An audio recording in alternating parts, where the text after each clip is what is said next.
Welcome back to the Illiterate Greek. In Matthew 7, we see one of the parables of Jesus. And he said, "What man is there among you, if his son asks for bread, he will give him a stone? Or if he asks you for a fish, will he give him a serpent?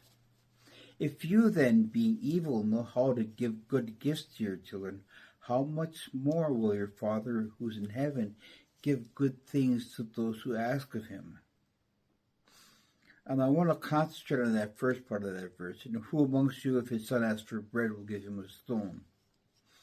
So we look at bread, which is the Greek word artos, G740. And it means simply, food, and bread has always been a staple of man's diet.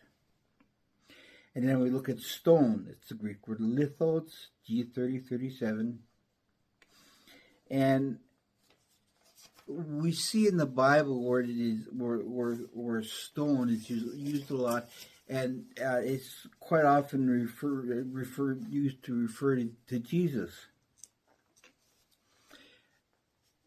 But in Jewish culture at the time of Jesus, he was introducing a new paradigm to the people, because up to this point in Jewish culture, a stone was very much related to judgment.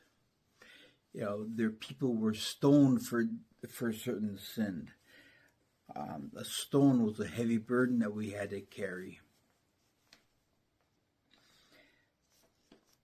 But through Jesus, he became the stone that the builders had rejected. He became the chief cornerstone. He became the cornerstone that was rejected, that we might have life.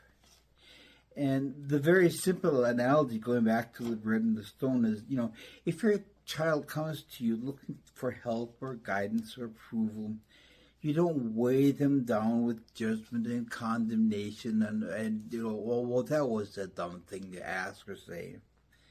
No. We're told in Ephesians 6:4, "Fathers, do not provoke your children to anger." So what's that word, provoke? Well, it's a stimulant. It's to stimulate or give rise to a reaction or emotion, typically a strong or unwelcome one. So we talk quite often about being rubbed the wrong way. Well, we're just or people they're provoking a negative response. But Ephesians again says, "Fathers, do not provoke your children to anger.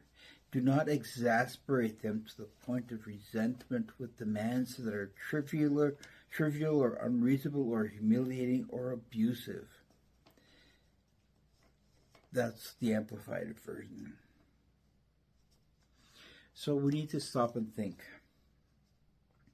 Proverbs 18:21, which I've repeated many times, death and life are in the power of the tongue, and we need to speak life to those around us. Now, we especially now live in a time where there is so much offense flying around. There's so many people that are looking to provoke a certain negative, unfortunate response. So what I want to encourage is that, yes, there is a place for discipline in a child's life, but there also are many more places for encouragement, for patience, for love, for reaffirmation. So remember, give those good gifts to your children.